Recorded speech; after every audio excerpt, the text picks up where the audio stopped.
Price allot. இது வரைக்கும் வெளிப்படுத்தின விசேஷத்திலிருந்து 1ஆம் அதிகாரத்திலிருந்து 11 அதிகாரங்கள் வரைக்கும் உள்ளதில் 1 முதல் 6 வரைக்கும் உள்ள அதிகாரங்களில் தனியாக நம்ம வேதப்பாட வகுப்பில் பார்த்தோம்.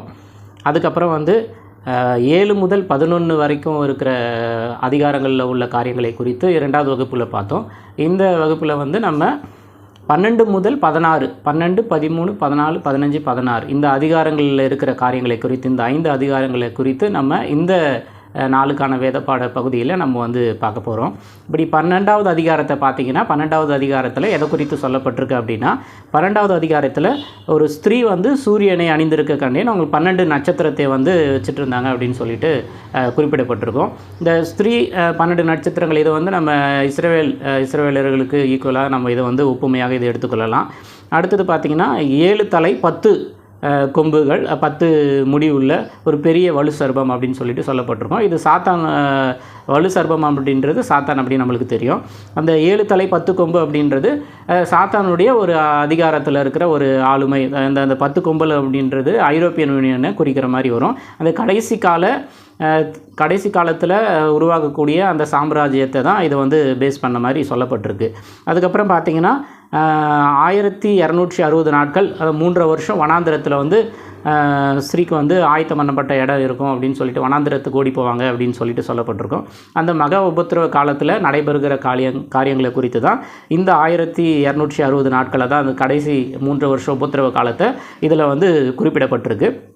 அந்த டைமில் வசனம் 12வது அதிகாரம் 11வது வசனத்தில் மரணம் நேரிடுகிறதா இருந்தாலும் தங்கள் ஜீவனையும் பாராமல் அநேக ரத்த சாட்சியாக மறிப்பாங்க, அந்த டைமில் மறிக்கிறவங்க பாக்கியவான்க அப்படின்ற மாதிரி வசனத்தில் சொல்லப்பட்டுக்கிறது. அது அந்த உபத்திரவ காலமாக, உபத்திரவ காலத்தில் மரணம் நேரிடுகிறதா இருந்தாலும் என்ன பண்ணுவாங்க, அநேகர் ஜீவனை கொடுப்பாங்க, அதாவது இயேசுக்காக ரத்த சாட்சியாகி மறிப்பாங்க அப்படின்றது குறிப்பிடப்பட்டிருக்கும். 12வது வசனத்தில் பார்த்தீங்கன்னா, பிசாசு தனக்கு கொஞ்ச காலமே உண்டு என்று அறிந்து மிகுந்த உபத்திரவத்தை கொடுப்பான் அப்படின்ற மாதிரி அந்த வசனங்கள் சொல்லப்பட்டிருக்கு. அப்புறம் 14வது வசனம், பெருங்கழுகின் 2 சிறகுகள் கொடுக்கப்பட்டது அப்படின்னு சொல்லிட்டு, அது அந்த கடைசி 3 வருஷம் உபத்திரவ காலத்தில் 2 சாட்சிகள் வருவாங்க இல்லையா, அந்த 2 சாட்சிகளை குறித்து தான் அந்த பெருங்கழுகின் 2 சிறகுகள் அப்படின்னு சொல்லிட்டு சொல்லப்பட்டிருக்கு. அவங்கள வனாந்தரத்தில் அவங்களுக்கு அந்த ஒளிந்து கொள்ள இடம் ஆயத்தமாக்கப்படுறதுனால மற்றவர்களோட 17வது வசனத்தில் மற்றவர்களோட அந்த ஆன்டி கிறிஸ்ட் யுத்தம் பண்ண போவான் அப்படின்ற மாதிரி அதில் குறிப்பிடப்பட்டிருக்கும். அந்த 12வது அதிகாரத்தில் மையப்படுத்தி சொல்லப்பட்டிருக்கிற காரியங்கள் ஒரு ஸ்திரீ சூரியனை அணிந்திருந்தால் அது இஸ்ரேல் தேசத்துக்கு ஒப்புமையாக எடுத்துக்கலாம். அந்த 7 தலை 10 கொம்பு அது வலு சர்பத்தையும் அந்த வலு சர்பத்தின் மூலமாக உருவாக்கப்படுகிற அந்த சாம்ராஜ்யத்தையும், அந்த கடைசி அந்த சாம்ராஜ்யத்தை குறித்து அதில் சொல்லப்பட்டிருக்கு. கடைசி 3 வருஷம் உபத்திரவ காலத்தில் வனாந்திரத்துக்கு ஓடி போகிறத பற்றியும், அங்கே ஸ்ரீ பாதுகாக்க அந்த வனாந்திரத்தில் 3 வருஷம் அவங்களுக்காக ஆயத்தம் பண்ணப்பட்ட இடத்துல பாதுகாக்கப்படுறது குறித்தும், மற்றவர்களுக்கு அநேக உபத்திரவங்கள் நடக்கும், அப்போ ஸ்ரீ வனாந்திரத்தில் ஒளிந்து கொண்டதன் மூலமாக மற்றவங்களுக்கு அதிகமான அந்த 17வது வசனத்தில் மற்றவங்களுக்கிட்ட யுத்தம் பண்ண வந்துருச்சு அப்படின்னு சொல்லிட்டு அது குறித்து சொல்லப்பட்டிருக்கும். 11வது வசனத்தில் 12வது அதிகாரம் 11ல் மரணம் நேரிடுகிறதா இருந்தாலும் தங்கள் ஜீவனையும் பாராமல், அந்த ஒரு வசனத்தை மட்டும் நான் உங்களுக்காக வாசிக்கிறேன். 12:11, மரணம் நேரிடுகிறதா இருந்தாலும் அதற்கு தப்பும்படி தங்கள் ஜீவனையும் பாராமல் ஆட்டுக்குட்டியின் இரத்தத்தினாலும் தங்கள் சாட்சியின் வசனத்தினாலும் அவனை ஜெயித்தார்கள் அப்படின்னு சொல்லிட்டு அதில் குறிப்பிடப்பட்டிருக்கும். அப்போ அந்த மகா உபத்திரவ காலத்தில் நடைபெறக்கூடிய அந்த காரியங்கள் எல்லாம் இதில் வரிசைப்படுத்தி சொல்லப்படப்பட்டிருக்கு. அப்புறம் 13வது அதிகாரத்தில் எதை குறித்து சொல்லப்பட்டிருக்கு அப்படின்னு பார்த்திங்க அப்படின்னா, 13வது அதிகாரத்தில் சமுத்திரத்திலிருந்து ஒரு மிருகம் ஏறி வருவதாகவும் அது 7 தலை 10 கொம்பு உள்ளது அப்படின்னு சொல்லிட்டு அதை குறித்து கூறப்பட்டிருக்கும். இந்த 7 தலை 10 கொம்பு அப்படின்றது ஆல்ரெடி நம்ம 12வது அதிகாரத்தில் பார்த்த மாதிரி அது சாத்தானுடைய சாம்ராஜ்யம் அப்படின்ற மாதிரி அதில் சொல்லப்பட்டிருக்கு. அதே சாத்தானுடைய சாம்ராஜ்யத்திலிருந்து ஒரு மிருகம் வந்ததாக சொல்லப்படுகிறது. 12ஆம் அதிகாரத்தில் அது வலு சர்பத்தையும் வலு சர்பம்னா சாத்தானையும் சாத்தான் மூலமாக உருவெடுக்கிற அந்த கடைசி சாம்ராஜ்யத்தை குறித்து 12வது அதிகாரத்தில் சொல்லியிருக்கு. 13வது அதிகாரத்தில் அதே சாத்தானுடைய அந்த சாம்ராஜ்யத்திலிருந்து ஒரு மிருகம் ஏறி வரும், அதான் சமுத்திரத்திலிருந்து ஒரு மிருகம். அந்த மிருகம் அப்படின்றது 5 கிறிஸ்துவை குறிக்கக்கூடியதாக இருக்கிறது. அப்படியே 11வது வசனத்தில் பார்த்தீங்கன்னா வேறு மிருகம் பூமியிலிருந்து எழுந்து வந்தது அப்படின்னு சொல்லிட்டு குறிப்பிடப்பட்டிருக்கும். அது கள்ளத்தீர்க்கதரிசியை குறிக்கிறது. இந்த 13வது அதிகாரத்தில் 2 மிருகத்தை குறித்து சொல்லப்பட்டிருக்கும். முதல்ல சமுத்திரத்திலிருந்து வருகிற மிருகம் அப்படின்றது 5 கிறிஸ்துவையும், 11வது வசனத்தில் வேறு மிருகம் அப்படின்னு சொல்லி குறிப்பிடப்பட்டிருக்கிறது கள்ளத்தீர்க்கதரிசியும் குறிப்பிடப்படும். அந்த 11வது வசனத்தில் அது ஆட்டுக்குட்டிக்கு ஒப்பாகவும் பேச்சு வலு சர்பத்தை போல் இருந்தது அப்படின்ற மாதிரி இதில் சொல்லப்பட்டிருக்கும். ஆட்டுக்குட்டிக்கு ஒப்பாக பேச்சு வலு சர்ப்பம் போலனா பார்க்கறதுக்கு ரொம்ப சாதுவாக இருக்கிற மாதிரியும், ஆனால் அவனுடைய பேச்சுகள் செயல்கள் எல்லாமே சாத்தானுடைய காரியங்களாக இருக்கும் அப்படின்றத பேஸ் பண்ண காரியங்கள். 13வது அதிகாரத்தில் 14வது வசனத்தை வாசிக்கிறேன். மிருகத்திற்கு முன்பாக அது அற்புதங்களை செய்யும்படி தனக்கு கொடுக்கப்பட்ட சத்துவத்தினால் பூமியின் குடிகளை மோசம் போக்கி பட்டயத்தினால் காயப்பட்டு பிழைத்த மிருகத்திற்கு ஒரு சொரூபம் பண்ண வேண்டும் என்று பூமியின் குடிகளுக்கு சொல்லிற்று.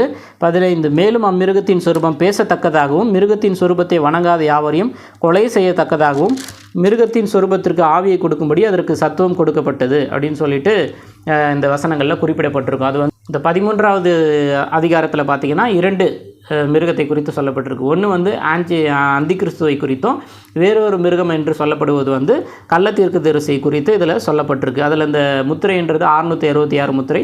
13, 17வது வசனத்தில் அந்த மிருகத்தின் முத்திரையாவது அதன் நாமத்தின் லக்கத்தையாவது தரித்து கொள்கிறவன் தவிர வேறொருவனும் கொல்லவும் விற்கவும் கூடாதபடி செய்தது. அப்போ அந்த 666 முத்திரை இல்லாமல் எதுவும் விற்கவும் முடியாது, வாங்கவும் முடியாது, அந்த ஒரு சூழ்நிலையை உருவாகும். அதை குறித்து தான் இந்த 13வது அதிகாரத்தில் சொல்லப்பட்டிருக்கு. இப்போ 14வது அதிகாரம். 14வது அதிகாரத்தில் எதை குறித்து சொல்லப்பட்டிருக்கு அப்படின்னா, சியோன் மலையில் 1,44,000 பேர் இருப்பாங்க இல்லையா, அதை குறித்து சொல்லப்பட்டிருக்கு. அப்புறம் 9, 10 வசனங்களில் முத்திரையை தரிக்கக்கூடாது, முத்திரையை தரித்தால் கினியும் கந்தகமும் அதனால் பாதிக்கப்படுவாங்க அப்படின்ற ஒரு தூதனுடைய எச்சரிப்பை குறித்து அதில் சொல்லப்பட்டிருக்கு. 9 முதல் 10 வசனங்களில் 14வது அதிகாரத்தில். அதில் 14வது அதிகாரத்தில் 13வது வசனத்தில் கர்த்தருக்குள் மரிக்கிறவர்கள் இது முதல் பாக்கியவான்கள் அப்படின்னு சொல்லிட்டு, அந்த முத்திரையை வாங்காமல் கர்த்தருக்காக தன் ஜீவனை விடுற நிலைமை வந்தாலும் ஜீவனை விட்டு அந்த முத்திரையை தரிச்சிக்காமல் இருக்கிறவங்க பாக்கியவான்கள் அப்படின்னு சொல்லிட்டு சொல்லப்பட்டிருக்கு. 15வது வசனத்தில் பயிர் முதிர்ந்தது அப்படின்னு சொல்லிட்டு சொல்லப்பட்டிருக்கும். அப்பயும் சிலர் என்ன பண்ணுவாங்க, கீழ்ப்படியாமல் அந்த முத்திரையை வாங்கினவங்க இருப்பாங்க. ஸோ அவங்களுக்கான ஒரு அழிவை குறித்து அதில் சொல்லப்பட்டிருக்கு. அது 18வது வசனத்தில் பார்த்தீங்க அப்படின்னா, அக்கினியின் மேல் அதிகாரம் உள்ள தூதன் அப்படின்னு சொல்லிட்டு குறிப்பிடப்பட்டிருக்கும். இப்போ அக்கினியின் மேல் அதிகாரம் உள்ள தூதனா அப்போ முத்திரை 666 முத்திரை பெற்றவங்களுக்கான ஒரு அழிவை கொடுக்கக்கூடிய ஒரு தூதன். அந்த தூதன் மூலமாக நடக்கிற காரியங்கள், அது அவங்களுடைய அதிகாரமுள்ள தூதன். அந்த ரத்தம் பார்த்திங்கன்னா 1606 ஸ்தாதி தூரத்துக்கு அவங்களுடைய ரத்தம் வடிஞ்சு ஓடும். அது குதிரைகளின் கடிவாளம் வரைக்கும் அந்த ரத்தம் இருந்தது அப்படின்னு சொல்லிட்டு அதை குறித்து இந்த 14வது அதிகாரத்தில் சொல்லப்பட்டிருக்கு. 15வது அதிகாரத்தில் எதை குறித்து சொல்லப்பட்டிருக்கு அப்படின்னா, கடைசி 7 வாதைகளை உடைய 7 தூதர்கள். இதோட தேவனுடைய கோபம் முடிவடையுது. 15ல் முதல் வசனம் வாசிக்கிறேன். பின்பு வானத்திலே பெரிதும் ஆச்சரியமுமான வேறொரு அடையாளமாகிய கடைசியான 7 வாதைகளை உடைய 7 தூதரை கண்டேன். அவைகளால் தேவனுடைய கோபம் முடிகிறது அப்படின்னு சொல்லிட்டு இந்த கடைசி 7 வாதைகளை உடைய 7 தூதனை குறித்து இதில் கூறப்பட்டிருக்கு. அப்படி பார்த்திங்க அப்படின்னா, இதில் அவங்க அந்த 7 பொற்கலசங்கள் அவங்களுக்கு கொடுக்கப்படுறது வரைக்கும் அந்த 15வது அதிகாரத்தில் சொல்லப்பட்டிருக்கு. கடைசி 7 வாதைகளுடைய 7 தூதர்கள், அந்த 7 தூதர்களுக்கு 7 பொற்கலசங்கள் கொடுக்கப்படுறது வரைக்கும் அந்த 15வது அதிகாரத்தில் சொல்லப்பட்டிருக்கு. அதை தொடர்ந்து இருக்கிற அந்த 16வது அதிகாரத்தில் அந்த ஒவ்வொரு பொற்கலசங்களையும் ஊற்றும் போதும் என்ன நடக்குது அப்படின்னு சொல்லிட்டு அதுக்கு மீதி உள்ள காரியங்கள் அந்த 16வது அதிகாரத்தில் சொல்லப்பட்டிருக்கு. 16வது அதிகாரத்தில் பார்த்தோம் அப்படின்னா, ஒவ்வொரு பொற்கலசங்கள் ஊற்றும் போதும் முதல் பொற்கலசம் பூமியின் மேலே ஊற்றும் போது முத்திரை தரித்தவர்களுக்கு முத்திரை தரித்தவர்கள் ப்ளஸ் அந்த நாமத்தை சொரூபத்தை வணங்கினவர்களுக்கு கொடிய புண் உண்டாகும் அப்படின்னு சொல்லிட்டு அதில் வசனத்தில் குறிப்பிடப்பட்டிருக்கு. ஒவ்வொரு தூதனும் தன் கலசத்தில் உள்ளதை ஒவ்வொரு இதில் ஊற்றுவாங்க. அப்போ ஒவ்வொரு விஷயங்கள் பூமியில் நடக்கும். அதை குறித்து தான் இந்த 16வது அதிகாரத்தில் சொல்லப்பட்டிருக்கு. 2வது தூதன் சமுத்திரத்தின் மேலே, அந்த கலசத்தில் உள்ளது சமுத்திரத்தின் மேலே ஊற்றும் போது சமுத்திரத்தில் இருக்கிற எல்லா பிராணிகளும் எல்லா ஜீவன்களும் மாண்டு போயின அப்படின்னு போட்டிருக்கோம். 3வது தூதன் கலசத்தில் உள்ளதை ஆறுகளிலும் நீரூற்றுகளிலும் ஊற்றும் போது எல்லாமே ரத்தமாக மாறிடும் அப்படின்னு சொல்லப்பட்டிருக்கும். 4வது தூதன் சூரியன் மேலே அந்த கலசத்தை ஊற்றும் போது அது தீயினால் தகிக்கும்படி ரொம்ப மிகுந்த உஷ்ணம் உண்டாகும் அப்படின்னு சொல்லிட்டு அது 4வது காரியத்தை குறித்து சொல்லப்பட்டிருக்கு. 5வது தூதன் அந்த கலசத்தில் இருக்கிறத ஊற்றும் போது மிருகத்தின் சிங்காசனத்தின் மேலே ஊற்றுவாங்க. அந்த ராஜ்யம் இருள் அடைந்தது அப்படின்னு சொல்லிட்டு சொல்லப்பட்டிருக்கும். 5வது தூதன் அந்த கலசத்தில் உள்ளதை சிங்காசனத்தின் மிருகத்தினுடைய சிங்காசனத்தின் மீது ஊற்றுவதாக சொல்லப்படுகிறது. அப்போ அந்த ராஜ்யம் வந்து அந்த கடைசி சாம்ராஜ்யம் வந்து இருளடைஞ்சிரும் அப்படின்ற மாதிரி போடப்பட்டிருக்கு. 6வது தூதன் வந்து அது கலசத்தில் உள்ளது ஐப்ராத் என்னும் பெரிய நதியில் ஊற்றுவான். அப்போ வந்து சூரியன் உதிக்கும் திசையிலிருந்து வரும் ராஜாக்களுக்கு வழியை ஆயத்தம் பண்ண அப்படின்னு சொல்லிட்டு அதனுடைய காரியங்கள் வந்து சொல்லப்பட்டிருக்கு.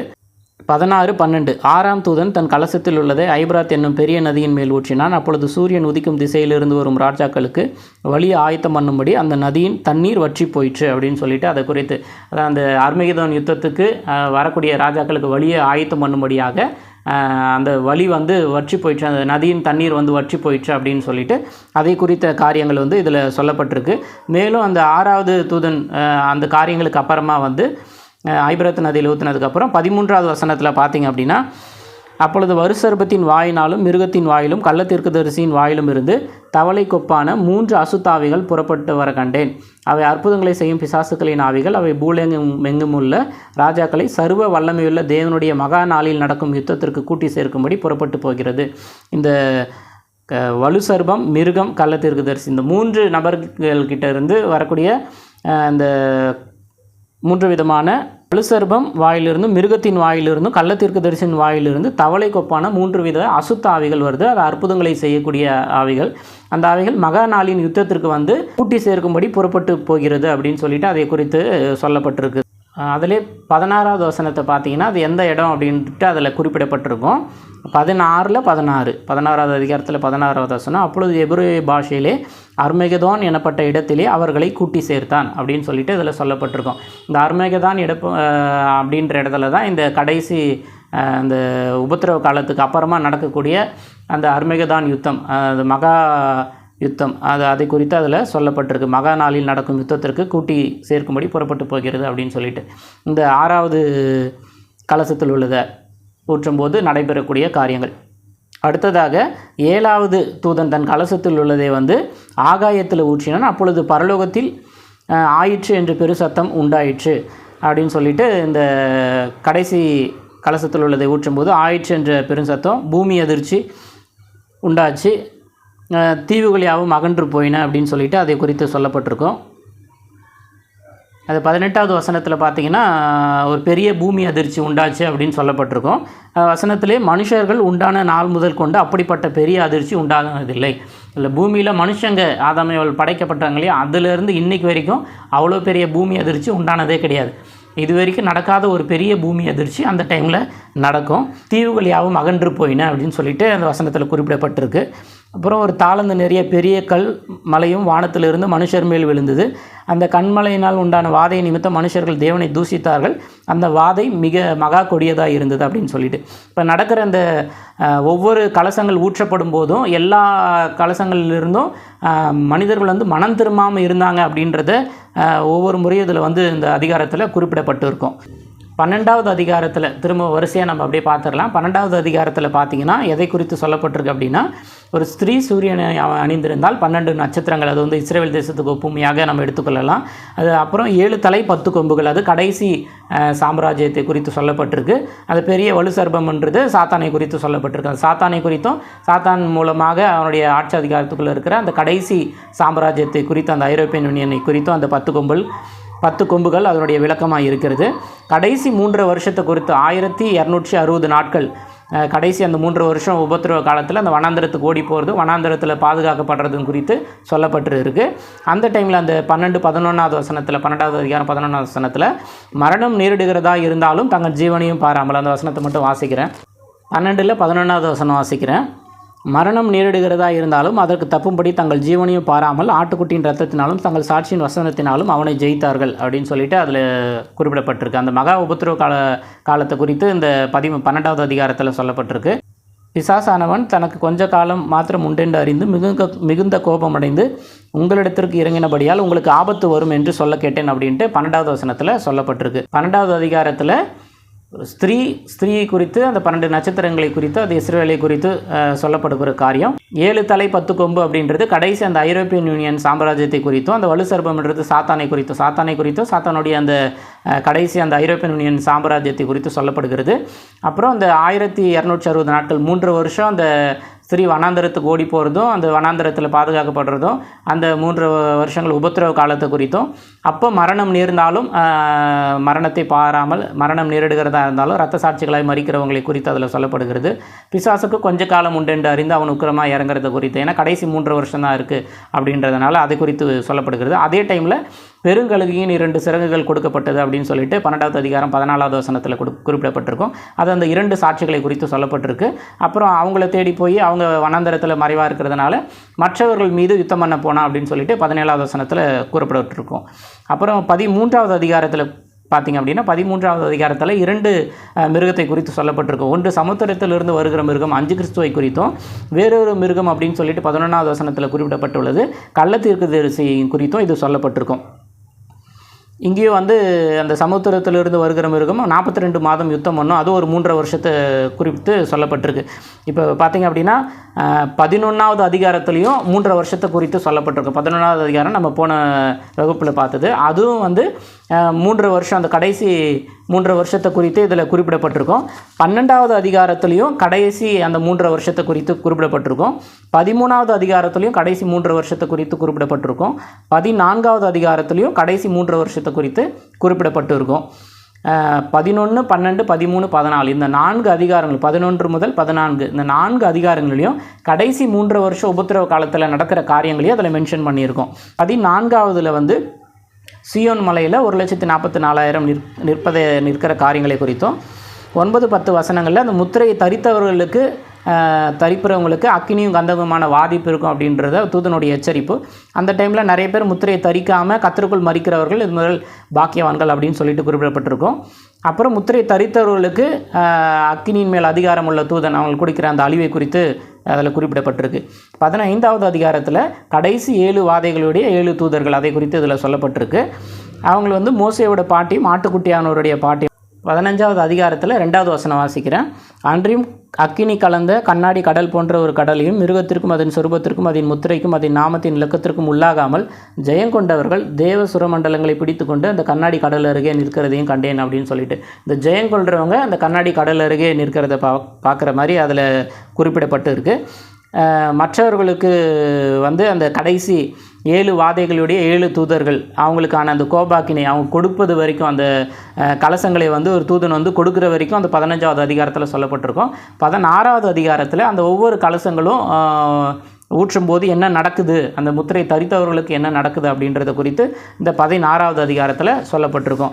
அதில் முதல் கலசம் பூமியின் மேலே, 2வது சமுத்திரத்தின் மேலே, 3வது ஆறுகளின் மேலே எல்லாம் ரத்தமாகும், 4வது சூரியன் மேலே தீயினால் ததிக்கும்படி மிகுந்த உஷ்ணம் உண்டாகும் அப்படின்ட்டு, 5வது மிருகத்தின் சிங்காசனத்தின் மேலே அது ராஜ்யம் இருளடையும் அப்படின்ட்டு, 6வது ஐபிராத் நதி மேலே அது அந்த சூரியன் உதிக்கும் திசையிலிருந்து ஒரு ராஜாக்களுக்கு வழி ஆயத்த பண்ண அந்த நதி தண்ணீர் வற்றி போயிடுச்சு அப்படின்ட்டு குறிப்பிடப்பட்டிருக்கும். அப்போது அந்த 13வது வசனத்தில் பார்த்திங்க அப்படின்னா 16வது அதிகாரம் 13வது வசனத்தில் அது தவளைக்கொப்பான 3 அசுத்த ஆவிகள், அதாவது வலுசர்பம், மிருகம், கள்ளத்தீர்க்கதரிசி 3 பேருடைய வாயிலிருந்து இந்த அசுத்தாவிகள் அந்த மகாநாளின் யுத்தத்திற்கு கூட்டி சேர்க்கும்படி, அந்த அர்மேகதான் யுத்தத்திற்கு அவங்க ஆயத்தம் பண்ணும்படி அது கூட்டி சேர்க்கும்படி புறப்பட்டு போயின அப்படின்றது குறித்து சொல்லப்பட்டிருக்கும். அந்த 7வது கலசத்தின் ஊற்றும்போது ஆயிற்றென்று, ஆகாயத்தில் ஊற்றும்போது ஆயிற்றென்று ஒரு பெரும் சத்தம் உண்டாகும், பெரிய பூமி அதிர்ச்சி, தீவுகள் அகந்து போயின அப்படின்னு சொல்லிட்டு, கல்மலை, வாதை இதெல்லாம் உண்டாகின அப்படின்னு சொல்லிட்டு சொல்லப்பட்டிருக்கும். இந்த 7வது கலசம் ஊற்றப்படும் போது தான் நம்ம ஏற்கனவே 6வது அதிகாரம் 16வது வசனத்தில் ஒரு வசனம் இருக்கும், எங்களை மறைத்து கொள்ளுங்கள் அப்படின்னு சொல்லிட்டு, அந்த காரியங்கள் நடைபெறுகிறது இந்த 7வது கலசங்கள் ஊற்றப்படும் போது இதில் நடைபெறுகிற காரியங்களாக. 6ல் 15, 16 வாசிக்கிறேன்.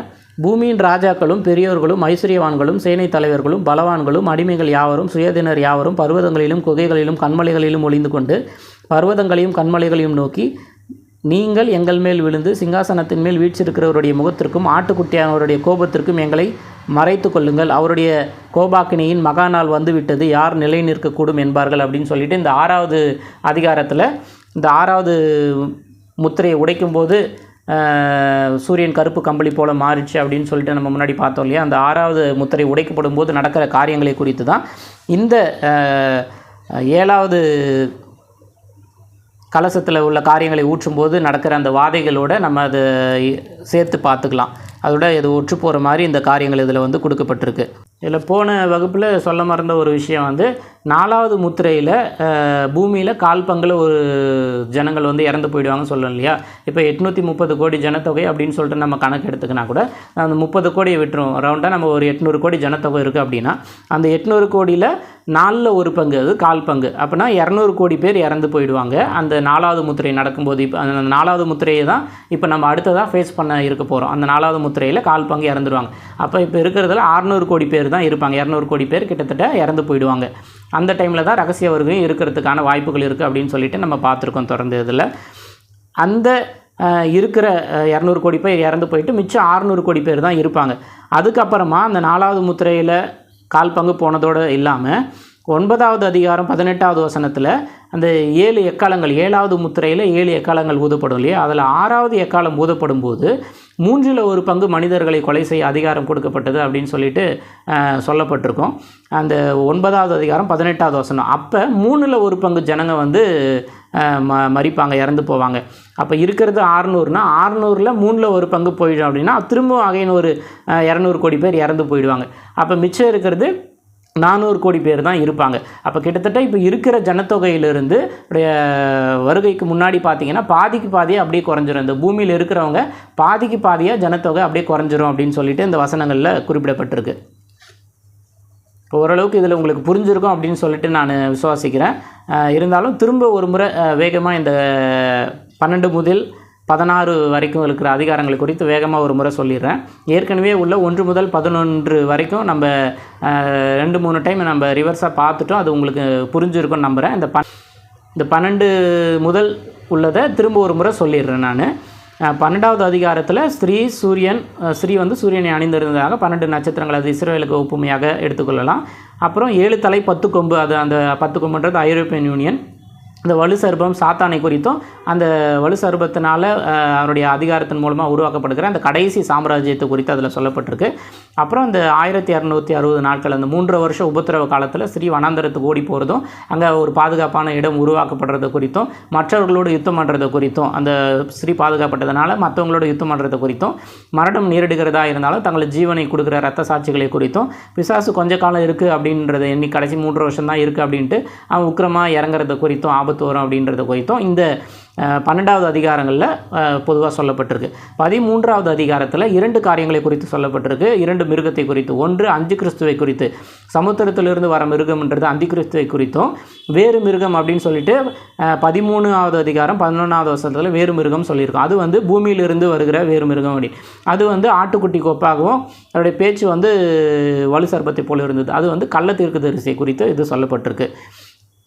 அப்புறம் 14வது அதிகாரத்தில் சீயோன் மலையில் 1,44,000 பேர் குறித்தும், முத்திரையை தரிக்கக்கூடாது, தரித்த அக்னியும் கந்தகமும் வாதிக்கப்படுவாங்க அப்படின்னு சொல்லிட்டு தூதனுடைய எச்சரிப்பை குறித்தும், அநேகர் வந்து கர்த்தருக்குள் இது முறை மடிக்கிறவர்கள் பாக்கியவான்கள் அப்படின்னு சொல்லிட்டு, இதெல்லாமே இந்த இடைப்பட்ட காலத்தில் நடக்கிறது. அதாவது கடைசி 3 வருஷ உபத்திரவ காலத்தில் நடக்கிற காரியங்கள், அந்த 3 வருஷ உபத்திரவ காலங்கள் முடியும் போது நடக்கிற காரியங்கள், வருகைக்கு முன்னே அந்த மெகிதோ யுத்தத்தில் நடக்கிற காரியங்கள் இப்படின்னு சொல்லிட்டு 2ஆம் வருகைக்கு முன்னாடி நடக்கிற விஷயங்கள் ப்ளஸ் வந்து அந்த கடைசி உபத்திரவ காலங்களில் நடக்கிற விஷயங்களை தான் பேஸ் பண்ணி இந்த 12 முதல் 16வது அதிகாரங்கள் வரைக்கும் இதில் சொல்லப்பட்டிருக்கு.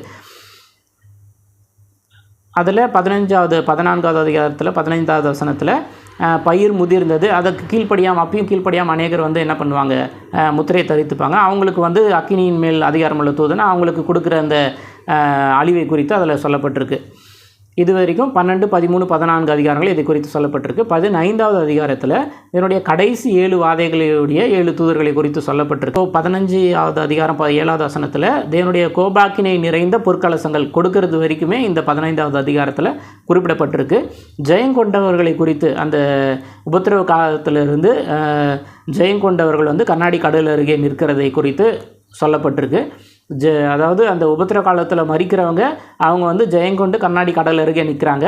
இன்னொரு பக்கம் பார்த்திங்க அப்படின்னா அந்த முத்திரையை தரித்திரவங்களுக்கு முத்திரையை வாங்கிக்கினவங்களுக்கான அந்த வாதைகள், கடைசி 7 தேவனுடைய கோபத்தினுடைய 7 வாதைகளை குறித்து அவங்களுக்கு நடக்க போகுது, அதை குறித்து சொல்லப்பட்டிருக்கு. அந்த ஜெயங்கொண்டவர்கள் மோசையின் பாட்டு, ஆட்டுக்குட்டியானவருடைய பாட்டை பாடினார்கள் அப்படின்னு, ஒன்று நியாயப்பிரமாணத்தை, இன்னொன்று கிருபையின் பிரமாணம், இந்த 2 நபர்களுமே இருப்பாங்க அப்படின்றத நம்ம இப்படி புரிஞ்சு கொள்ளலாம். இது 15வது அதிகாரத்தில் 2 விஷயங்கள் சொல்லப்படுது. ஒன்று வந்து அந்த உத்தரவு காலத்தில் ஜெயித்தவங்க கண்ணாடி கடல் அருகே நிற்பாங்க அப்படின்னு சொல்லிட்டு சொல்லப்பட்டிருக்கு. முத்திரை 666 முத்திரையை வாங்காமல் கிறிஸ்துவுக்கு ரத்த சாட்சியாக மறித்தவங்க அந்த கண்ணாடி கடல் அருகே இருப்பாங்க. மற்றொரு பக்கம் வந்து அவங்களுக்கு முத்திரை தரித்து கொண்டவர்களுக்கு 666 முத்திரையை பெற்றுக்கொண்டவர்களுக்கான வாதைகள், அந்த 7 கலசங்களில் ஊற்றப்படுகிற அந்த வாதைகளை குறித்து இதில் சொல்லப்பட்டிருக்கு. 16வது அதிகாரத்தில் தான் அந்த வாதைகள் ஒன்றாக ஒவ்வொரு கலசங்கள் ஊற்றும் போது என்ன விதமான வாதைகள் நடக்குது அப்படின்றது சொல்லிட்டு ஒன்றா சொல்லப்பட்டிருக்கு. முதல்ல பூமியின் மேலே, 2வது சமுத்திரத்தின் மேலே, 3வது ஆறுகள் நீரூற்றுகள் மேலே, 4வது சூரியன் மேலே, 5வது மிருகத்தின் சிங்காசனத்தின் மேலே, 6வது வந்து ஐப்ராத் என்னும் நதி மேலே ஊற்றும்போது அது அர்மகெதோன் யுத்தத்துக்கு வழி வகிக்கிற மாதிரி அந்த நதியின் தண்ணீர் வற்றி போயிடுச்சு, அது வழி ஆயத்தம் பண்ண போயிடுச்சு அப்படின்னு சொல்லிட்டு 16வது வசனத்தில் அர்மகெதோன் யுத்தத்தை குறித்து அந்த இடத்த குறித்து சொல்லப்பட்டிருக்கும். அநேகர் இதில் கன்ஃபியூஸ் ஆகியிருப்பாங்க. அப்படின்னா அர்மகெதோன் யுத்தம்ன்றது 1000 வருஷத்துக்கு அப்புறம், 1000 வருஷ அரசாட்சிக்கு அப்புறம் நடக்கிறது அப்படின்னு சொல்லிட்டு சிலர் வந்து கன்ஃபியூஸ் பண்ணிக்கிறாங்க. 1000 வருஷ அரசாட்சிக்கு அப்புறம் நடக்கிறது வந்து மாகோகு யுத்தம், சில கால பிசாசு விடுதலையாகணும், அது மாகோகு யுத்தம், அது வேறு. அர்மகெதோன் யுத்தம் அப்படின்றது 2ஆம் வருகையின் போது நடக்கக்கூடிய, 2வது அதாவது உபத்திரவ காலம் முடிஞ்சும் இயேசு கிறிஸ்துவனுடைய 2ஆம் வருகையின் போது 1000 வருஷ அரசாட்சிக்கு முன்பதாக நடக்கக்கூடியது தான் இந்த அர்மகெதோன் யுத்தம். இது அர்மகெதோன் யுத்தம்ன்றது 1000 வருஷ அரசாட்சிக்கு முன்பதாக நடக்கக்கூடிய யுத்தம். ஏன்னா இப்போ இதில் இந்த அர்மகெதோன் யுத்தத்துக்கு யார் கூட்டி சேர்ப்பாங்கன்னா கள்ள தீர்க்கதரிசியும் மிருகமும் கூட்டி சேர்ப்பாங்க. 1000 வருஷ அரசாட்சி நடந்து முடிஞ்சதுக்கு அப்புறமா 1000 வருஷ அரசாட்சி தொடங்குறதுக்கு முன்பாகவே இவங்க 2 பேருமே நரகத்தில் போட்டுறதா பைபிளில் வசனம் இருக்குது. அப்படின்னா அர்மகெதோன் யுத்தம் அப்படின்றது 1000 வருஷ அரசாட்சிக்கு முன்பதாக நடக்கக்கூடிய ஒரு விஷயம். இதுதான் மகாநாளின் யுத்தத்திற்கு கூட்டி செய்கிறது. அப்புறம் 7வது கலசத்தில் உள்ளது ஊற்றும் போது ஆயிற்று என்ற சத்தம் அப்படி உண்டாகும். அதுக்கப்புறம் அது கண்மலை, மிகுந்த வாதைகள், தீவுகள் அகன்று போகிறது, அந்த வாதை ரொம்ப கொடுமையாக இருக்கும் அப்படின்றத குறித்து சொல்லப்பட்டிருக்கும்.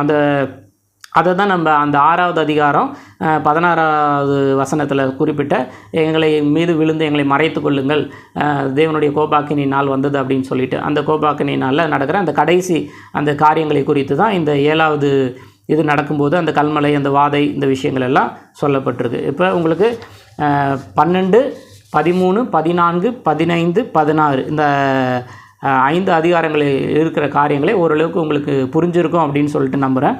அடுத்ததாக மேலே உள்ள 17, 18, 19, 20, 21, 22 இந்த 6 அதிகாரங்களே நம்ம அடுத்த நாளுக்கான வகுப்பில் நம்ம பார்ப்போம். உங்களுக்கு புரிஞ்சிருக்கும் அப்படின்னு சொல்லிட்டு கர்த்தருக்குள்ள விசுவாசிக்கிறேன். வாசிக்கும்போது இன்னும் மேலதிகமான காரியங்கள் உங்களுக்கு புரியும். நீங்கள் இதை கேட்குறதோடு மட்டும் விட்டுறாமல் இதை நீங்கள் அந்த வேத வசனங்களை ஒவ்வொரு அதிகாரங்களை நம்ம பார்க்கும்போதும் அதனுடைய வசனங்களை வேதத்தை நீங்கள் எடுத்து வாசிக்கும்போது இன்னும் மேலதிகமான காரியங்களே ஆவியானவர் உங்களுக்கு உணர்த்துவார் என்று நான் விசுவாசிக்கிறேன். இது உங்களுக்கு பிரயோஜனமாக இருந்தால் மற்றவங்களுக்கு இதை என்ன பண்ணுங்கள், ஷேர் பண்ணுங்கள். கர்த்தர் உங்களை ஆசீர்வதிப்பாராக.